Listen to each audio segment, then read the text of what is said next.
Hello and hello. Woo! We are so excited to take a center Yes. stage and owning it with Lulu, Jacqueline Lulu Brown. Hey. We are on set. Can you believe that? In the good old Atlanta, Georgia. And I'm so excited to be here. And we're just going to be having some candid conversations. So Yes.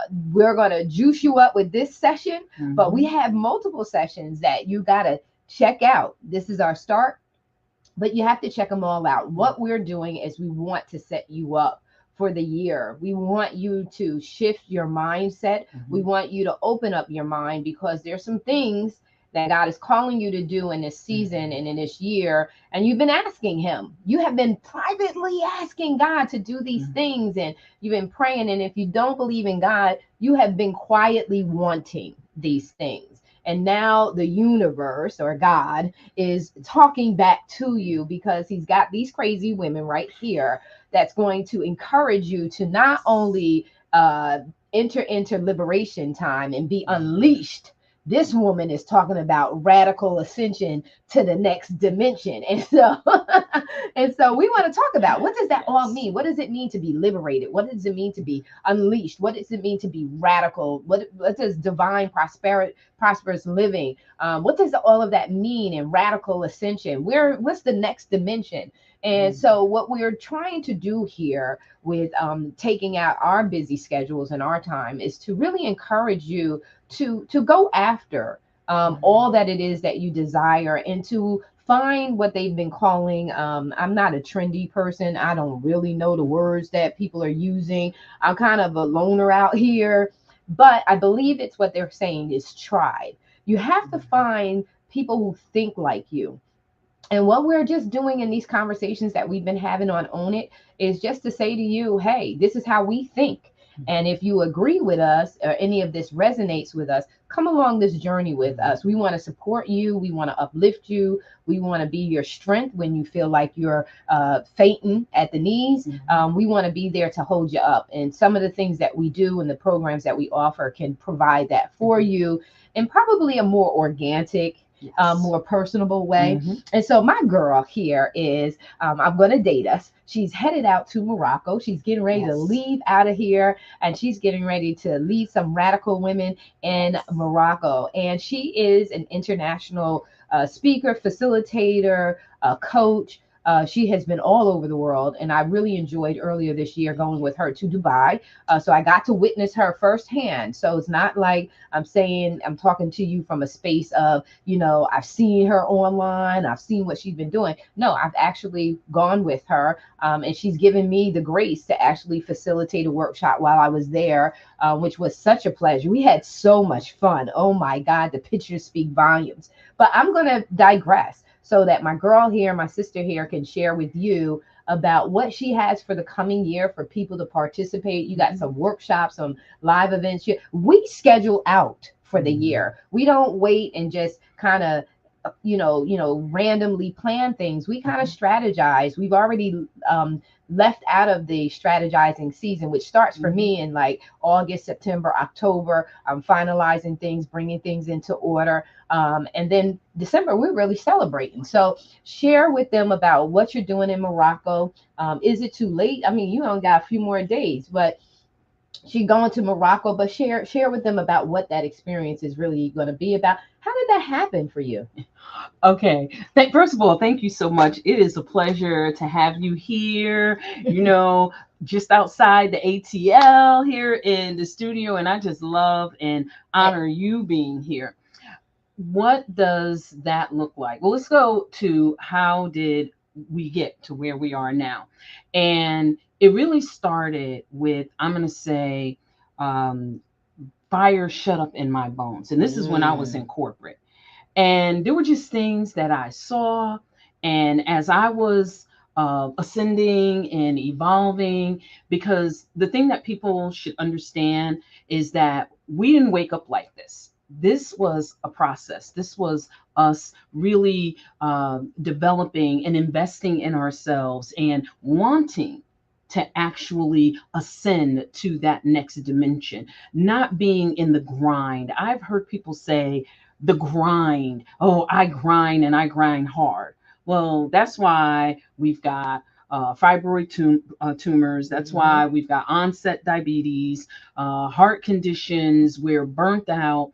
And so, as I was going through my process of awakening, discovery, transformational healing, because needed a lot of that, and actually ascending to the higher levels that God was taking me to. So as I was doing that, I actually saw that I was not the only one on the planet that needed to do that. So I'm kind of looking out at our listening audience. I wasn't the only one that needed that. And I had that burning down on the inside that what I'm here to learn, I'm here to teach. And I was in corporate and I was in technology and engineering at the time. But here's the rub in that type of field is where it's very easy for you to lose yourself in, quote, what the world defines for us as success.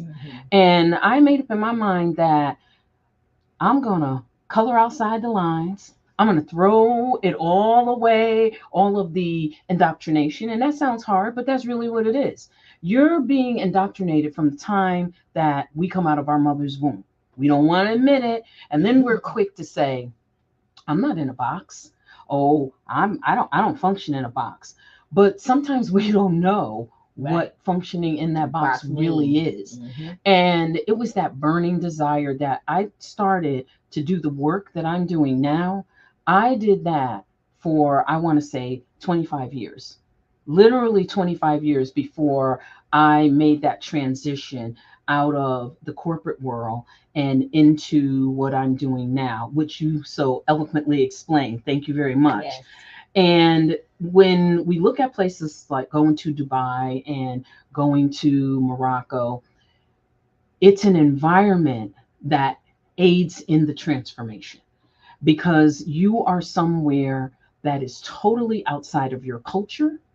It is totally outside of what you're used to, and you're able to see things from a different perspective.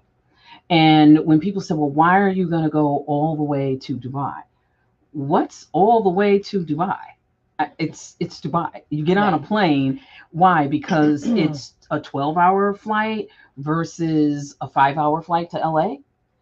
At the end of the day, what difference does it make? It's where I wanted to help women do their transformation in such a different place.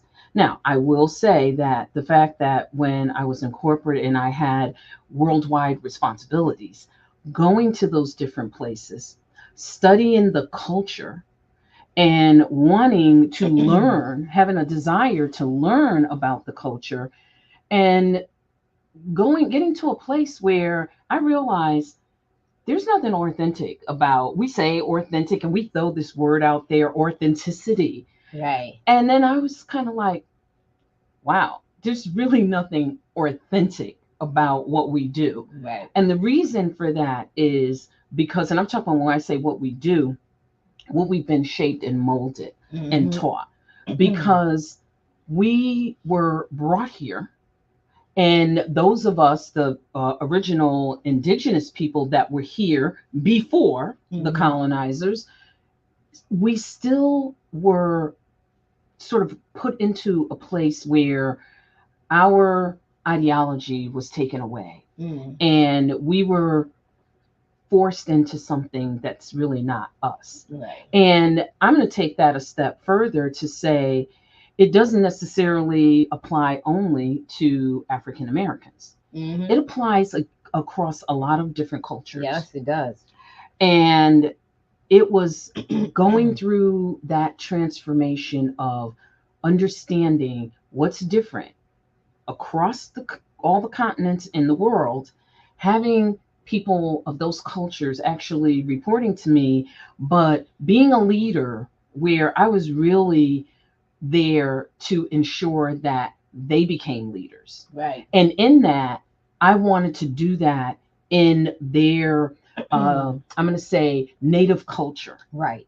I didn't want to go over to India and help develop people that were on my team or outside of my team based on what Americanized business is. I wanted to understand who they are at their core, because that's the authentic part. Right. What's behind the mask? Right. I do those features behind the mask. What's behind the mask? What's deep down in there? And because I had taken myself through that process, I knew that I couldn't take them through the process without understanding each and every individual culture. So that's why I have retreats in places like Dubai, Morocco. Let's see, we will be going to Africa. We're going to be going to Africa. There's many places over there, and Morocco is in Africa, but we're going to be going to other parts of Africa. And actually, I am going to go back to India. I love can't India. wait for that. Yes. And so we're going to, as well as the islands, but a lot of people vacation there. And so I try to not just keep repeating the same places. Now, what could people expect when they get to Morocco? One, they're going to first, let's really wake up and analyze where we are, who we are, what we're doing, and look at those things that we may be blind to. And one of those things is burnout, corporate burnout, community advocacy burnout, not-for-profit burnout, running your own business burnout, and not knowing that we're in burnout, because we don't really understand the depth of burnout, fight or flight. Sometimes we're not grasping, and so we're operating in that, and we don't know that. We're unaware. Exactly. And then we're going to do some discovery.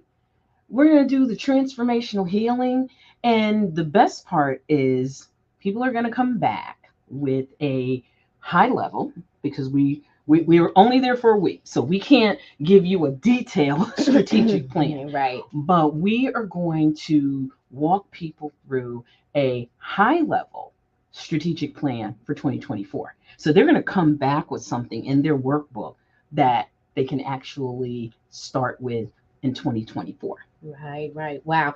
You hit a lot of things, and you know how I am. I love to take notes because I want people to really dig in. This is not about having just a conversation that's wonderful and all of this. We want you to begin to think. And so when you think about taking someone to, you were talking about being in corporate, and I think that we can all relate to that, being in a business meeting or a meeting with your leadership and feeling like, not trying to toot my own horn, but I think I can do a better job at this. We've all been there. Say that again. I can do a better job than this. Yes. Right. And so, and you want to be a voice, but when you open up your mouth to speak, it becomes controversial, or you're deemed at being problematic. And not just going along with the flow. And so you digress. You say, hey, I'm not the boss here. Let them do what they do. Or some people, they lean in, and that's great. You lean in. I chose to take the entrepreneurial route because I'm like, why, why join them when you can do it yourself? Go and do yourself. And so when you are in that specific situation, you talked about ascending. I remember you saying you ascended. In order for you to begin to become self-aware, you have to actually come outside of yourself so that you can ascend above your circumstances so that you can begin to see clearly. That's an emotional separation. You have to separate your emotion, but you teach that when you do that. And in order for that to really, really, have a full effect, is you got to leave where you're comfortable at. You got to go away from everything that is distracting you and pulling you. And it's unfortunate that if you go nationally, people still have access to you. When you go international, you are going so far away that you can't really use your cell phone, or you got to worry about connection and all that other stuff. Or you're very cautious about using your cell phone because you don't want to run up a bill that you're not familiar with, international cost and things like that. So it forces you to go to a set aside place. And in order for you to ascend to the next dimension that you've been yearning for and really, fighting for, you want this, you really, really want it, but you're not willing to commit to it because we put ourselves last. And we can't just say women put themselves last. Men do the same thing too. But women, you put yourself last, and then you are wondering why you're sick. You're wondering why you're taking blood pressure pills or you're taking all kinds of pills, is because you have not created the necessary boundaries. And when you become into a circle like such as this, and when you go to a set aside place, you start to begin to focus on what matters most. And what matters most is what you have been delaying, what you have been putting off, how you have been restricting yourself and your performance. You have restricted yourself from tapping into and unleashing your unlimited gifting, talent, the very purpose that God has called you to, the very thing that the universe has been calling you out to. And you're frustrated and you're wondering why. Why am I bitter? Why am I indifferent? Why am I angry when someone responds? Because you're burnt out. You're burnt out and you're in conflict with what you know should be your life. And you have time. As long as you have breath, you have time. And now is the time. If you have the money, get on a flight and go to Morocco, or you could check out our websites. You could check out our websites to see where we're having the next conference or retreat, because we're going to be having them throughout the year, just for this very reason, for you to get away from your kindred, away from your family, away from people, so that you can get built up and strengthened up to go back and no longer compromise, right? No longer sacrifice who you were really meant to be. Just because you have a husband, just because you have a family, if you don't have a husband and other circumstances, does not mean that you don't have the right to still live the life that you desire to live. And there is a way of doing that. What's beautiful and about Lulu and the international thing is, once you go to another culture, you have an appreciation for why they do things, their traditions. You want to know more. You have more respect for people that you see in the workplace, but you really don't know what their culture is. By going over to other countries, you actually get to see how they live. You get to see, and then you appreciate your own life even more so. You should, or you will go home and make some adjustments to your life. So exposure opens you up to becoming more and more of who you are meant to be, because it causes you to become more and more authentic. You start to say, well, what do I really like? Do I like that? Do I not like that? I tell you, I've never been to India, but I love Indian cuisine. I love my Indian tea when I go. I love my naan bread. I love my chicken tikka masala. I like my sagwala. I like all of that stuff. Whatever else there is, I love it. The potato with the big long roll, and the peas in it. There's different regions. So just because you go to one Indian restaurant does not mean you've eaten all Indian food. Indian foods are different regions. Some eat meat, some don't eat meat. So it's different. But when you go on trips like this, it does ascend you. You start feeling like royalty, because with power, with knowledge comes what? Power. Yes. And with power comes what? Confidence. And you feel like, oh my God, I've been here, I've been there. There's something about this. So don't just take it like, I don't have to go to Morocco, and yeah, you do. You really, really do. You really, really have to see what's going on out in the world outside of the US. So why should people, I tapped into this a little bit, but why should people test the waters? Why should they go out? It's growth. It's all about growth. It's all about elevation. And if you want something different, you have to do something different. If you're going to continue to do the same thing over and over again, thinking that you're going to get a different result, well, guess what? That's the definition of insanity. And you have to be willing. And you talked about stepping outside of yourself. You talked about going to other cultures and seeing how they grow and what their customs are, versus going in as if we've got it all. And so I'll share really quickly about a particular experience in India. As I was going, and it was time to go to lunch, and two of my coworkers, and these were women at the C-suite, my coworkers, we went out to lunch and they weren't eating. And so I said, okay, you guys aren't eating lunch? And they said, oh, no, we wanted to make sure we bring you out to lunch, but we're not eating. And I said, do you mind me asking why? And they said, well, we're fasting. We're on a 30-day, we're in the midst of our 30-day fast for our husbands. And I said, well, talk to me a little bit about that. And they said, well, we set aside a time for to fast and pray for the success of our husbands. So this is a one specific thing that they're doing, and with one specific purpose. And there's other things that cultures, even including us, we fast and pray for. And it's important for a husband to be successful, because it's a very hierarchical culture, not in a bad way. It is a important responsibility for the man in the family, in the household, to actually make sure that they're providing, their life is successful to a point where they are actually building and leaving legacy. Now, remember, there is a tremendous amount of poverty there.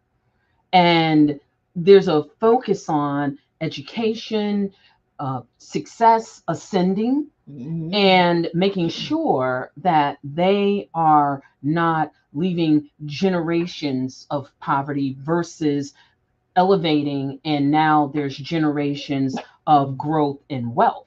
Wow. And that experience in hearing that, because I'm be perfectly honest with you, I am a licensed reverend, and I had never, with all of our church, and I'm not trying to be smart, I'm just being raw and real, because that's what you get with me. Right. If you don't want raw and real, I'm not your girl. And as they say, I think and I'm like you with the cliches, I'm not that chick. That's it. So as I was thinking about our culture here, and I said, wow, now I'm being very transparent. I said, wow, I'm quick to pray, and I'm going to say, sick God on my mate, my husband, like a Doberman pincher. God, you know, you need to go and you need to straighten him out. And God, you know that what he said wasn't right. And not really looking to say specifically for his success. We wait for people to get sick. And then, we pray, God heal them. But that's reactive. That's being on defense versus offense. And I said to myself, wow, I have never known anyone within my culture, my faith, to say, I proactively fast and pray for this. Now, I'm sure there's some out there. I never experienced it. It wasn't something that I was doing. And I found that very interesting. I found all of the different faiths that are in India. I explored them. And rather than demonize and throw in people's faces, they're pagan worshipers and idolaters, I really got a deep understanding of each of them. And in that, there became a level of mutual respect, because I am recognizing and being respectful of their culture. If there's a particular holiday, I'm not going to, this is, you need to be on call for this. I'm going to make sure that the guys that are in the UK or in France or even over in Israel, in the US, I'm going to make sure that they're covering so that we are respecting that this is their time. Right. It doesn't make a difference that they're working for an American company. I took that totally out of the equation. Yes. And some people may say, well, that's not standard business practice. I'm going to look directly at our audience. I abandoned standard business practices, not from the book of rules. Every company has they give you the manual and you got to follow the manual. I'm talking about I threw out this ideology that is forced upon us. And I didn't force that upon the other cultures. Right. I embraced their culture and thereby helped them to ascend. And actually, that's why I had the team that outperformed the other teams. If you want people to become great leaders, I didn't say a good leader, I said a phenomenal leader. If you want to be a leader of phenomenal leaders, and if you want to help people truly ascend to their highest self, then you have to understand what is it going to take, because we're individuals. Right. And so it was going into that place that enabled me to do that. And I'm going to just let everybody know, none of this is easy. No. None of this is easy. As you pointed out earlier, you have to be willing to put in the work.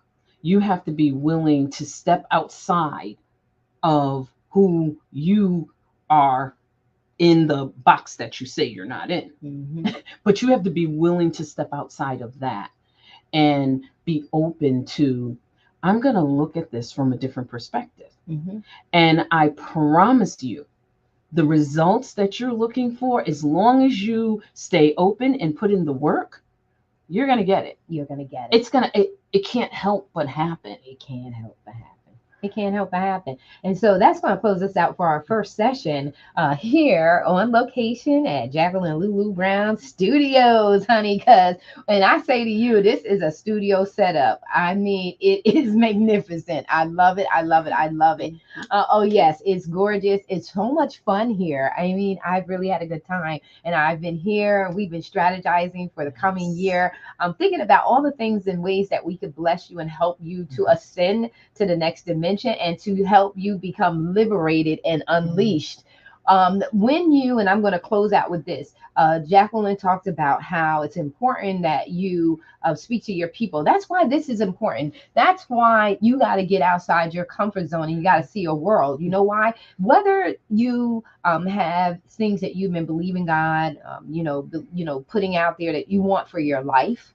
That's why Own It is about your life, your career, and your business, because you are the person and your person is your life, right? So we can't talk to you about career and business if we don't help you with you. So this is your life. The platform is really, it's your life. Own it.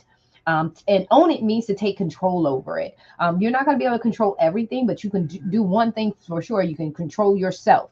And so when you really want a difference, you got to make the difference. And that difference starts with yourself. And so we talked about going away. Why is it important to do these international conferences, these international retreats? And then also too, you want to make sure that you're with the right people, because you want to be with people that don't just give you some work, projects, and not to say that we have to eat too. We have to eat. And also too, the reason you pay us is so that we can give you the experience that you're looking for, so that we can have access to all the resources that are necessary to make sure that you make it to the finish line. So putting that aside, you go to these retreats so that you can be opened, right? So she touched on a lot of diversity and inclusion. So part of being diversified and learning how to include and seeing people for people, not for differences, is by going and being immersed into other cultures, and being led by someone who knows, not only just knows how to get from the plane to the hotel, but knows how to navigate inside the community. And that's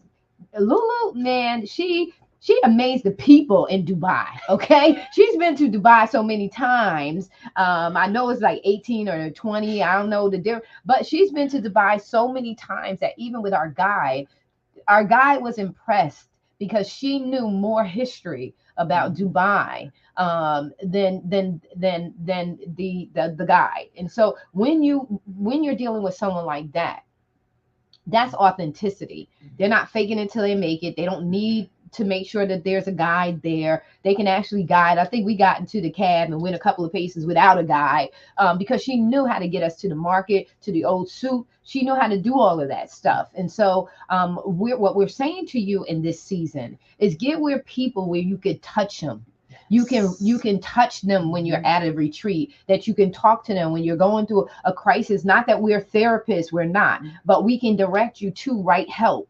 that you're going to need, that you have a backing, that you have the support that's needed to not only get you up and running, but get you to the finish line and stay in relationships. We've been in relationships with our people for years. And so, because that's what this is about. It's about building relationships, forging communities, and tribes that help. High performance teams are successful because of how close they are and how deeply rooted they are in the group goal. And so I say that to say, when she said that, she said, I have to buck the system that says we got to meet the status quo. And I got to see these people for who they really are and respect who they are before they even got into the organization. This is who they are. And I have to respect that, and I have to honor that, because our traditions and our schedule and our holidays are different from them. I'm in the Dominican Republic right now. Our holidays are different from the US holidays. So guess what? I've got to adapt.